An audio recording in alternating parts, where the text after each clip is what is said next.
The timeline of dinosaur reconstruction. The best place to start is with the definition of a dinosaur. The working definition is that dinosaurs are reptiles that had upright limbs. They also need to belong to a specific chordata, as birds are dinosaur and they belong to the same chordata. However, for this video, the only dinosaurs that we will be talking about are those in the Mesozoic era. This would be a good time to clear up a common misconception, being that pterosaurs and aquatic reptiles are dinosaurs. This is not true, and they are separate, and it's a distinction that is important to know. There are a very large amount of dinosaurs with incredible amounts of diversity. However, if I were to talk about 1% of dinosaurs in this video, it would never end. Because of this factor, I will only be talking about many of the more well-known dinosaurs and the way they have changed in appearance throughout popular forms of media. The stages of dinosaur reconstruction can be broken down into many layers, but for this video, I'll talk about 6. These will be the prehistoric, new stone, classical, pre-feathered, post-feathered, and modern era. The prehistoric is what ancestors might have thought of them, with cave drawings, renditions, books, and folktales being used to depict dinosaurs. New stone is when the fossils were first being recorded in the early 19th century. Pre-feathered is previous to when feathers were commonly discovered around the year 2000 and in the early 2000s. Although it does get murky and none of these are set in stone, unlike fossils. Because fossils are made of stone, get it?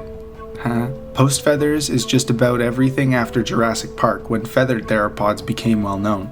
And modern you can think of as current times in the past couple of years. Prehistoric reconstruction is much more hypothesis than it is theory, as it is mostly an explanation to myths such as dragons. Because it is prehistoric, we will likely never know if any of these are true, as fossils are very fragile, and if the ancients had any bones, they likely wouldn't have survived for a year, much less 1,000. The New Stone Age was rather short-lived and was full of issues. The majority were reconstructed as though they resembled lizards or crocodile-like creatures.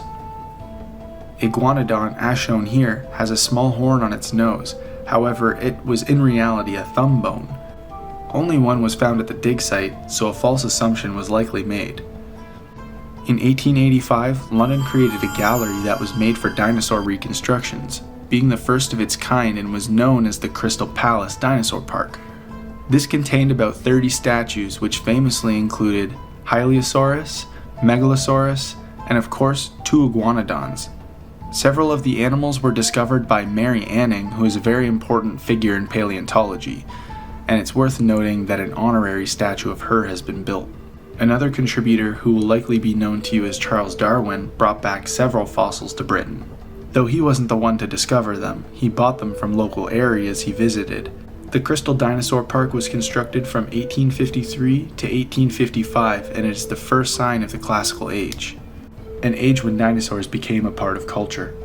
Although people claimed that these creatures were of no importance, and as such, people will stop caring about them, which they have been proven so very wrong.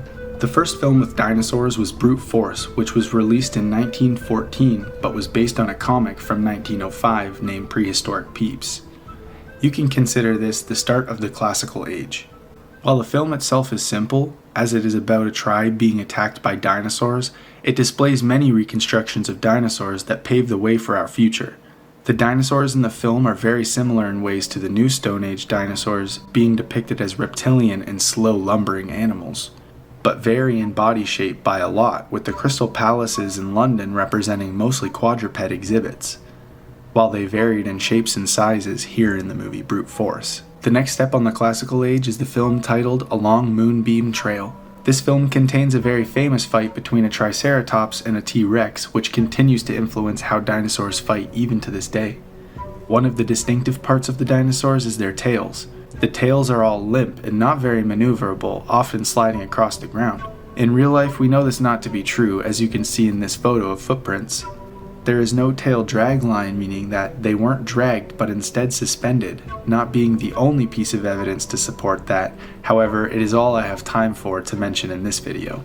The Stegosaurus in the film is very inaccurately designed and is treated as a carnivore instead of a herbivore. As previously shown, its tail is being dragged on the ground instead of suspended. Its torso is also seemingly too long, with the reconstruction depicting the body not very high off the ground, which is different from their true state when they roamed the earth. Its tongue also extends like a snake, which almost certainly did not happen in real life, but it does once again demonstrate how dinosaurs were depicted at this time. In a long moonbeam trail, a duck-billed dinosaur is present, which is displayed rather accurately all things considered, but it is unclear if this is because of the poor quality of the copy of the film, which made its features harder to determine, or if it is accurately misformed. However, its tail is on the ground like all others and stands more vertical than it likely was in life. The main attraction in this film, however, is the tyrant lizard itself. You have all likely seen this depiction as it is very famous, and you have also likely seen many other YouTube videos about its inaccuracies, so I won't dwell on it. The main gist is that it is vertically standing instead of horizontal, along with a different head shape than it would have had in real life. King Kong from 1933 was a film with dinosaurs in it. That wasn't the premise of the film. Although the ones present are inaccurately portrayed with the same issues as ones I've already talked about, it does show how dinosaurs have firmly made themselves a part of culture because they made their way into a film where the focus is something not entirely related to dinosaurs. In the film 1 million years BC from 1940, some of the dinosaurs were portrayed as lizards, which of course made them move more agilely than the previous claymation film. However, it also experimented with puppeteering and having costumes used to convey the dinosaurs. This would eventually leach into other films with them also using costumes. This allowed for much better control of the movements. The Beast from 20,000 Fathoms, a film from 1953, had another very lizard or Komodo dragon-like dinosaur roaming a city. This truly showed their magnificence in a way other depictions haven't. This was made even larger by The Giant Behemoth, a film from 1959 which had a sauropod-type dinosaur roaming London and eclipsing Elizabeth Tower in height. Elizabeth Tower is often referred to as Big Ben, but this is because of the bell inside the tower. The height of the sauropod, while not paleontologically accurate, displays scale in astounding ways. In 1954, Japan created Godzilla. Godzilla was a film made with a purpose, and that was to show how the horror of nuclear radiation, and moreover to give what I find a very convincing argument to stop launching nuclear warheads at random islands. Godzilla's design was based on dinosaurs, those being the Tyrannosaurus rex, Iguanodon, and Stegosaurus. Godzilla didn't really change anything about the current way dinosaurs were created, as it had little to do with that, but it is still worth mentioning as it is still an incredibly popular creation even today and likely will be in another 100 years. The 1966 remake of 1 million years BC did many things the 1940s version did. This included real animals used in place of dinosaurs. The place in which it really excels, however, is in the claymation. This film had a fight between the horned lizard and the horn-headed lizard, although some people may call them the Ceratosaurus and the Triceratops. This fight continues to be relevant even today, as normally when people mention dinosaur fight visuals, this fight comes to mind. It is worth noting that Ray Harryhausen was responsible for the claymation in The Giant Behemoth, 1 million years BC, and The Beast from 2000 Fathoms.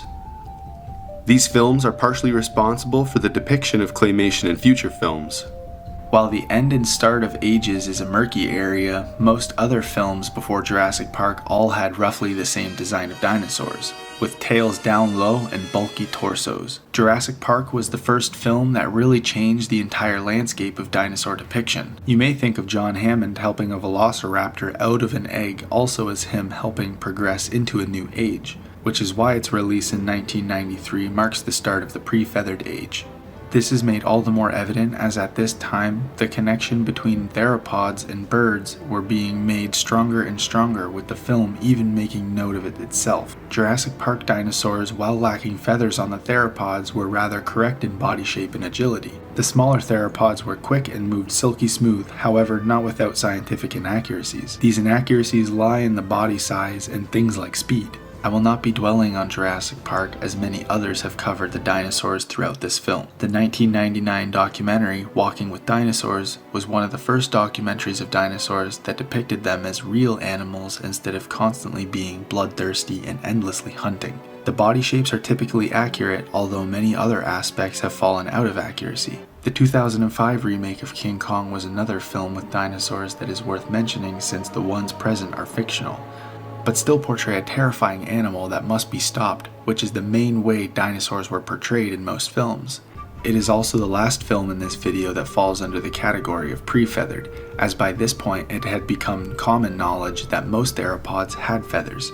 While popular culture still preferred to depict theropods as non-feathered, most paleo art showed them as having coats of feathers that covered most of their skin. This age also had the more bird-like dinosaurs in focus on the documentaries and in educational books that were being published at the time. This was because birds being dinosaurs was common knowledge at this point and people wanted to know more.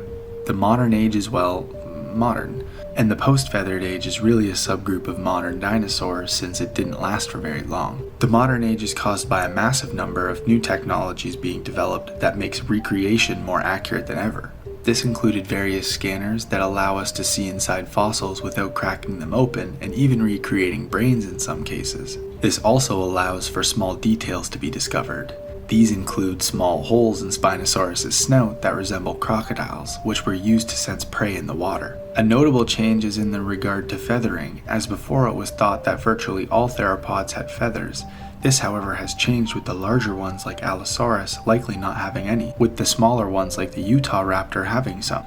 The reconstruction of dinosaurs in this age is naturally the most accurate, however most forms of media don't portray them exactly according to the science.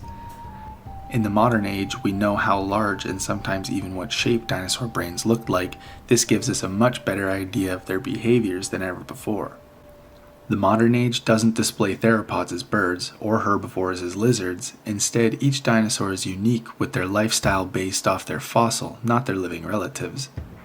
Though I should clarify here that living relatives are still very important, however not nearly as sacred cattle as they were in the other ages. Of course, the easiest way to be entirely sure about what dinosaurs look like is the simplest. Just resurrect them and see for ourselves. Though I think the topic for a cloning extinct animal is one for another video. That's all I have on dinosaur reconstruction for today. Please like, subscribe, and if you have any questions about specifics or clarification, please drop a comment below. Take care.